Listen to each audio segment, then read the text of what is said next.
हाय दोस्तों, कैसे हो आप सब। आशा करते हैं आप सभी लोग अच्छे होंगे और आप लोगों की पढ़ाई भी जबरदस्त तरीके से चल रही होगी। जैसा कि आप लोगों को पता है कि हमारी प्लेलिस्ट क्लास 10 साइंस चैप्टर 1 के जिसमें से 2 हमारे लेक्चर हो चुके हैं। ये लास्ट लेक्चर हमारा बचा हुआ है जिसमें आप लोगों को ऊष्माक्षेपीय क्रिया, ऊष्माशोषीय क्रिया, संचारण तथा विकर्ण गणित किसे कहते हैं ये हम आज बताएंगे। तो जैसा कि हम भी मेहनत कर रहे हैं तो आप लोग भी मेहनत कर दिए, थोड़ा हमारे चैनल को सब्सक्राइब कीजिए। जैसा कि आप लोगों को इस चैनल पे अच्छे से अच्छे कंटेंट में वीडियो प्राप्त हो रहे हैं और इस चैनल पे SSCGD की भी तैयारी कराई जा रही है। तो आप लोग जो स्टूडेंट SSCGD की तैयारी करना चाहते हैं वो हमारे चैनल को कृपया सब्सक्राइब करें और लाइक और शेयर करें, जिससे हमको भी थोड़ा मोटिवेशन मिले, जिससे हम आगे अच्छे से अच्छे कंटेंट में वीडियो दे सकें। तो चलते हैं अपने टॉपिक पे। टॉपिक है ऊष्माक्षेपीय क्रिया किसे कहते हैं। ऊष्माक्षेपीय क्रिया, जैसा कि आप लोगों के सामने मैंने पहले से ही लिख कर रखा है कि ऊष्माक्षेपीय क्रिया क्या होती है। ऊष्माक्षेपीय अभिक्रिया के नाम से ही पता चल रहा है। ऊष्माक्षेपी यानी कि ऊष्मा को क्षेपित करना, यानी कि ऊष्मा को उत्सर्जित करना ही ऊष्माक्षेपी कहलाता है। तो इसमें लिखा है कि वह प्रक्रिया जिसमें उत्पाद के साथ ऊष्मा का उत्सर्जन होता है, यानी कि ऊष्मा बाहर निकलती है, उसे कहते हैं ऊष्माक्षेपी अभिक्रिया। तो यही तो लिखा है कि वह अभिक्रिया जिसमें उत्पाद के साथ ऊष्मा का उत्सर्जन होता है उन्हें ऊष्माक्षेपी अभिक्रिया कहते हैं। चलते हैं इसका उदाहरण देखते हैं, फिर आप लोगों को ज्यादा से ज्यादा समझ में आ जाएगा। एग्जाम्पल इसका क्या है।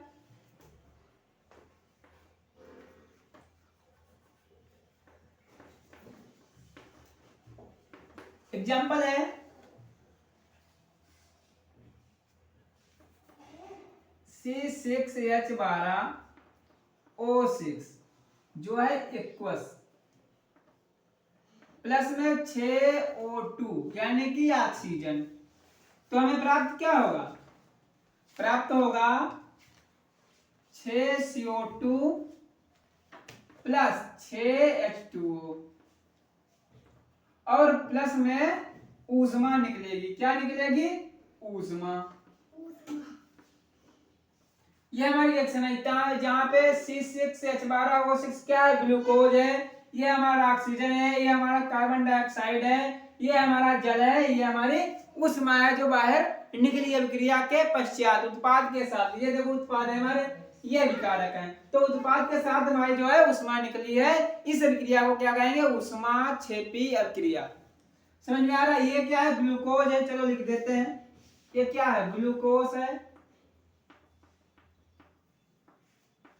ये क्या है, ऑक्सीजन है।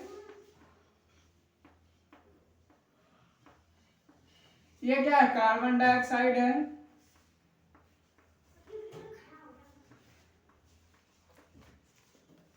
ये क्या है, जल है। ये तो पता होगा जल है।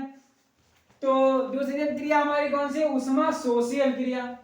जैसा कि ऊष्माशोषी के नाम से भी हमें पता चल रहा है, ऊष्माशोषी यानी कि ऊष्मा का शोषण, यानी कि अपने अंदर ऊष्मा अवशोषित करना ही ऊष्माशोषी कहलाता है। तो इस अभिक्रिया में क्या होगी, अभिकारक जो है ऊष्मा का शोषण यानी कि ऊष्मा अपने अंदर ले करके अभिक्रिया करते हैं, तब हमें उत्पाद प्राप्त होता है, इसे कहते हैं ऊष्माशोषी अभिक्रिया। तो चलते हैं, इसका लिखा है कि जिन अभिक्रियाओं में ऊष्मा का शोषण होता है उन्हें ऊष्माशोषी अभिक्रिया कहते हैं। हम आप लोगों को सरल से सरल भाषा में जो है थ्योरी दिखा रहे हैं, जिससे कि आपको याद करने में दिक्कत ना हो। और यही आप फिक्स एग्जाम में लिखिएगा, एक भी नंबर आपके कटेंगे नहीं। और अगर आप MCQ में जैसे आ रहा है ऊपर अवशोषी अभिक्रिया है, नीचे दिए होंगे जो ऊष्मा का शोषण करती हैं, जो ऊष्मा का उत्सर्जन करती हैं, तो तुमको ऊष्मा का शोषण पे लगा देना है।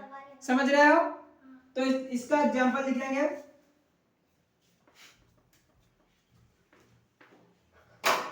क्या हो जाएगा, BaOH का होल 12 यानी कि बेरियम ऑक्साइड प्लस NH4Cl, ठीक है, यानी कि अमोनियम क्लोराइड। उसके बाद हम प्लस ऊष्मा यानी कि ऊष्मा का शोषण भी कर रहा तो हमें क्या मिलेगा, मिलेगा Cl2 प्लस में 2NH4OH मिलेगा। अब देखते हैं क्या ये जो यहाँ पे 2N है तो यहाँ पे भी 2 लग जाएगा, 2NH4 है तो यहाँ पे भी 2NH4 लग जाएगा। बेरियम क्लोराइड यानी Cl2 2 है तो Cl2 2 हो गए इससे मिला करके। अब OH 2 है, 2 OH भी हो गए, 2 OH हो गए। Ba का इधर भी Ba का, इधर Cl2 2 है, इधर भी Cl2 2 हो गए, इधर NH4 है, इधर भी NH4 2 हो गए। तो चलते हैं अगली जो है हमारी क्या है, संचारण है। संचारण का मतलब होता है किसी चीज का संचारण होना, मतलब खराब हो जाना ही संचारण कहलाता है। संचारण क्या है, किसी धातु का ऑक्सीजन से, मतलब किसी धातु का ऑक्सीजन से क्रिया करके खराब हो जाना संचारण कहलाता है। क्या कहलाता है, संचारण कहलाता है। कैसे, जैसे लोहे पर जंग लगना, लोहा हमारा रखा रहता है 10 दिन 20 दिन 50 दिन, उसके बाद में उस पे जंग लग जाती है जिसे कहते हैं संक्षारण। लोहा संक्षारित हो गया, यानी कि लोहा संक्षारण मतलब उस पे जंग लग गई तो वो खराब हो गया। तो क्या लिखा है, किसी धातु का ऑक्सीजन से क्रिया करके खराब होना संक्षारण कहलाता है। ये ऑक्सीजन थोड़ा यहाँ पे दिख नहीं रहा, ऑक्सीजन कहलाता है। इसका एग्जाम्पल जो क्या होगा, उदाहरण लिख लेते हैं यहाँ पे। उदाहरण क्या हो जाएगा, लोहे पर जंग लगना।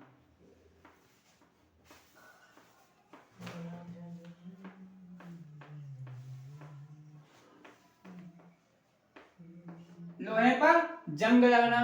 अब हम लोग लोहे पर जंग तो लग जाती है, लेकिन कैसे लगती है ये भी हमको पता होना चाहिए। तो लोहे पर जंग इस प्रकार लगती है, जब लोहा जो होता है उसको जल उपस्थिति में मिलता है, उसके बाद में ऑक्सीजन और जल जब आपस में क्रिया करते हैं तो उसपे जो है परत जमने लगती है, जिसे कहते हैं जो है लोहे पर जंग, यानी कि मूर्छा जिसे कहते हैं हम लोग। तो वही है लोहे पर जंग लगना। अब लोहे पर जंग क्यों लगती है, इसे कैसे बचाएंगे ये हम लोग आगे पढ़ेंगे। तो चलते समझाने का हम लोग उदाहरण क्या लिखे थे, लोहे पर जंग लगना लिखते हैं यहाँ पे, लोहे पर जंग लगना।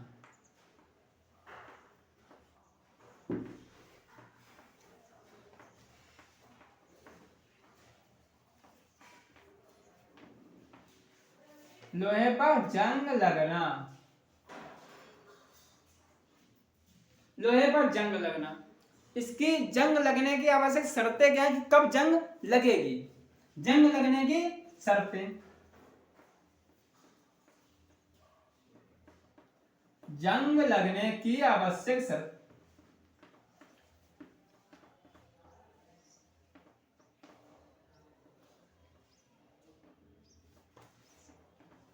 शर्तें मतलब कुछ शर्त होगी ना तब तो जंग लग रही है। यानी कि जंग जो है लोहे पर जंग की आवश्यक शर्तें, यानी कि जंग क्यों कैसे लगती है यही तो हमको जानना है। तो जंग कैसे लगती है, नंबर 1 पॉइंट क्या है, हवा व ऑक्सीजन की उपस्थिति में।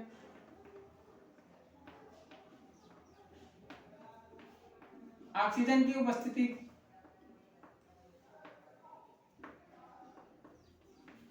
में। नंबर 2 क्या है हमारा, जल की उपस्थिति में, यानी कि उपस्थिति में हवा व ऑक्सीजन की उपस्थिति में तथा जल की उपस्थिति में जब आपस में अब क्रिया होती है तो उस पे लोहे पे क्या होता है, जंग लग जाती है। इस जंग लगने की क्रिया को हम लोग कहते हैं संक्षारण। क्या कहते हैं, संक्षारण कहते हैं। उसका लोहे पर जंग लग जाए तो हमको कैसे बचाना चाहिए उस पे कि लोहे पे जंग ना लगे, लिखते हैं चलो कि लोहे पर जंग ना लगे, मतलब लोहे को जंग लगने से बचाने के उपाय। यहाँ पे लिखेंगे उपाय।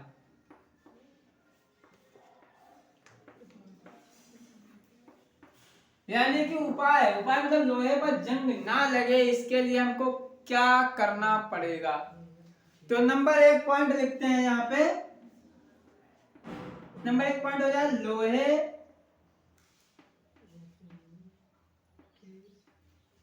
लोहे पर ग्रीस या तेल लगाकर रखें।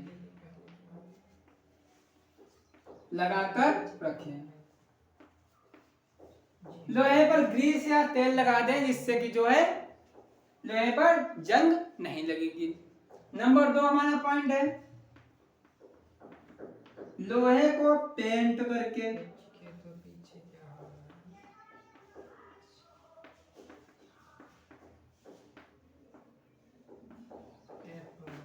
लोहे को पेंट करके यानी कि लोहे को जो है पेंट कर दें तब हमारा जो है जंग नहीं लगेगी।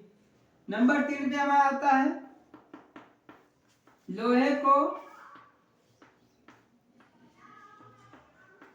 ऑक्सीजन व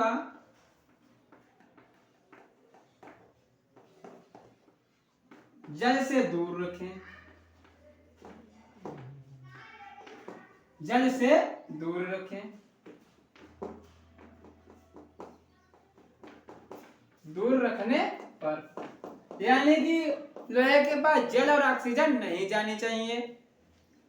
नंबर 14 पॉइंट हमारा है, चलो 14 पॉइंट ऊपर लिखते हैं। 14 पॉइंट हमारा क्या है कि गैलियानीकरण के द्वारा, ये हमारी हेडिंग है गैलियानीकरण। ये कभी कभी एक नंबर में पूछ ली जाती है गैलियानीकरण क्या है।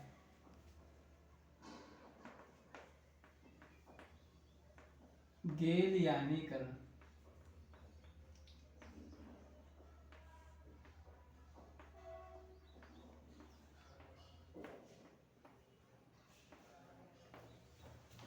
गैलियानीकरण एक जो है क्रिया है जिसमें हम लोगों को क्या करना पड़ता है कि लोहे की जो परत होती है, लोहा होता है ना, उस पे एक हम लोग जिंक की परत डाल देते हैं। किसकी? जैसे ये लोहा है, इस पे हम लोग जिंक की परत लगा दें तो उस पे जो है जंग नहीं लगेगी।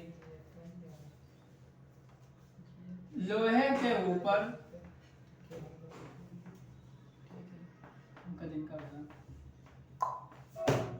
ऊपर जिंक की परत डालकर, यानी कि परत लगाकर या डालकर लोहे को जंग लगने से बचाया जा सकता है। लोहे को जंग लगने से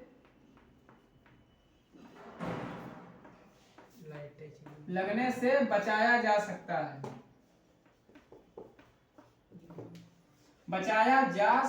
है। इस क्रिया को क्या कहते हैं? गैलियानीकरण विधि या क्रिया कहते हैं। नंबर 2 इसके आगे और एक है क्रोमेलिस विधि द्वारा, यानी कि इस पर क्रोमियम की परत चढ़ा दी जाती है। तो बस इतने ही रखते हैं हम लोग। 4 उदाहरण इसके बहुत हो गए कि मतलब 4 बचाने के उपाय बहुत हो गए। अब ज्यादा लिखने को ये 2 या 3 नंबर, 1 या 2 नंबर में आएगा, इससे ऊपर आएगा है नहीं। चलते हैं विकृत गंधता। लोहे पर जंग लगने की ये क्वेश्चन यानी कि समीकरण भी पूछ ली जाती है।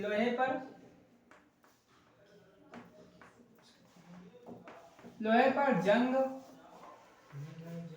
लगने की समीकरण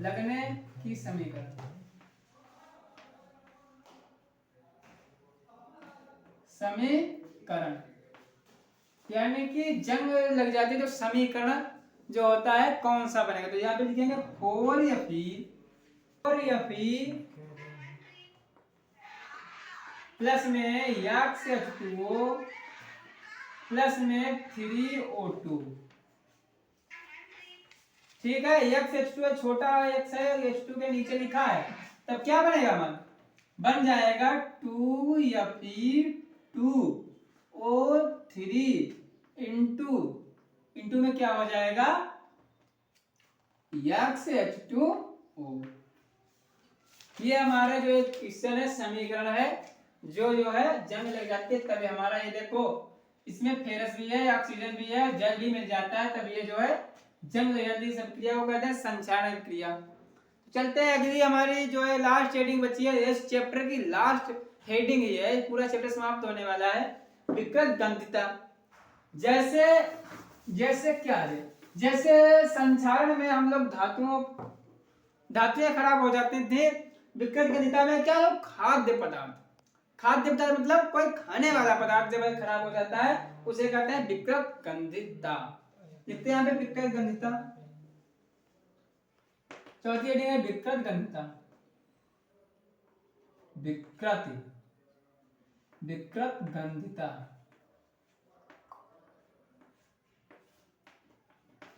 क्या होगा, जब कोई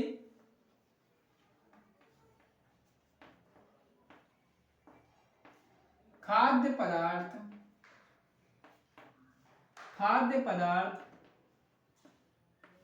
ऑक्सीजन की उपस्थिति में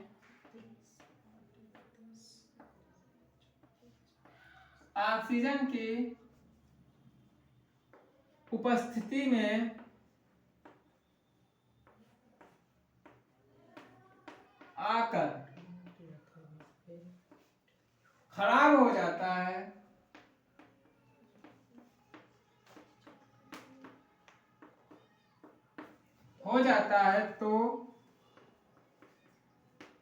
तो उसे विकृत गंधिता कहते हैं।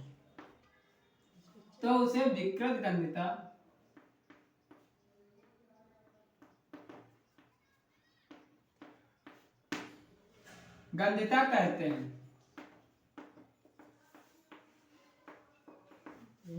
विकृत गंधिता, थोड़ा लाइट चली गई तो इससे ये जो है थोड़ा साफ नहीं दिख रहा है, चलो फिर भी कोशिश कर रहे हैं कि अच्छा दिखाई दे। समझा रहे हैं तो समझ लिए। जैसे लिखा है कि जब कोई खाद्य पदार्थ ऑक्सीजन की उपस्थिति में आकर खराब हो जाता है तो उसे विकृत गंधिता कहते हैं।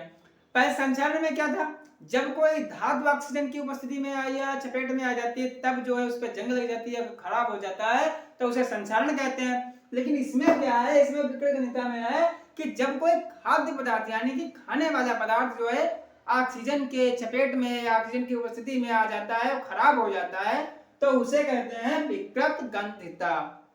जैसे अब सोच रहे हो ऐसा क्या, जैसे रोटी आप लोगों ने देखी है, रोटी 2-4 दिन रखी रहती है उसमें फफूंद लग जाती है, रोटी में फफूंद लग जाती है, इसे क्या कहते हैं विकृत गंधिता। जो ऑक्सीजन की उपस्थिति में आकर के क्रिया कर देती है और उस पर फफूंद बन जाती है, इसे क्रिया को कहते हैं विकृत गंधिता। जैसे आप लोगों ने ब्रेड देखी होगी, ब्रेड में भी सफेद सफेद ऊपर लग जाता है जिसे कहते हैं फफूंद, वो भी जो है विकृत गंधिता के कारण ही ऑक्सीजन की उपस्थिति में आकर के खराब हो जाती है। तो इसका एग्जांपल अच्छा से वही है, अपने उदाहरण घरेलू क्या है कि घरेलू उदाहरण क्या हो जाएगा कि रोटी में फफूंद लगना, रोटी में फफूंद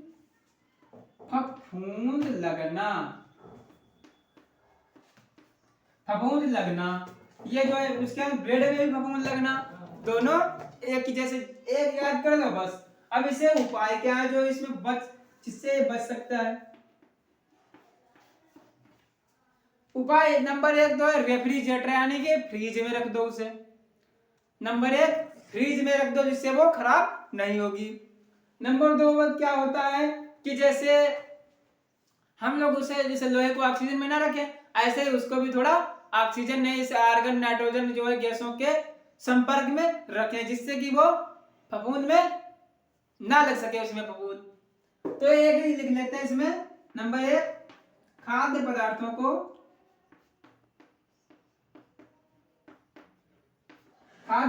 को रेफ्रिजरेटर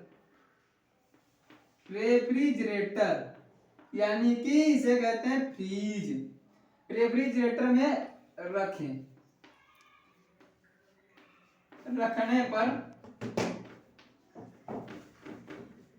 खराब नहीं होंगे। समझ में आ गया? 4 रेडियो उष्मा क्षेपी अभिक्रिया, उष्मा शोषी अभिक्रिया, संक्षारण अभिक्रिया, विकृत गंधिता क्या होता है, ये सब हमने आपको समझा दिया है। अगर एक बार में समझना है तो इस वीडियो को दोबारा भी देख सकते हैं। और इस चैनल पे आप लोगों की फुल तैयारी कराई जाएगी, आपको कहीं बाहर से पढ़ने की आवश्यकता नहीं है। जितना हमने चैप्टर 1 में पढ़ाया है उससे कहीं बाहर नहीं आएगा। थोड़े बहुत एमसीक्यू करा देंगे, उससे एमसीक्यू से अगर बाहर आ जाए तो कहना। तो चलते हैं, आज ये चैप्टर समाप्त हो गया। कल से हम लोग पढ़ेंगे कि अम्ल और क्षार। क्या पढ़ेंगे कल से? चैप्टर 2 है। चैप्टर 2 है, क्या है चैप्टर 2? चैप्टर 2 है अम्ल, क्षार और लवण।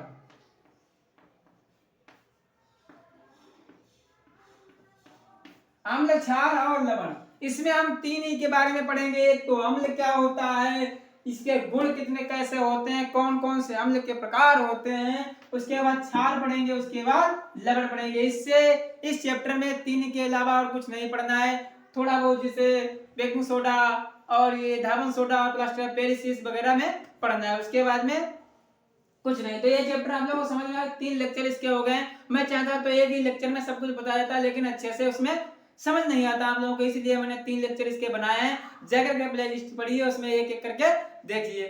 थैंक यू, और हमारे चैनल को सपोर्ट करिएगा।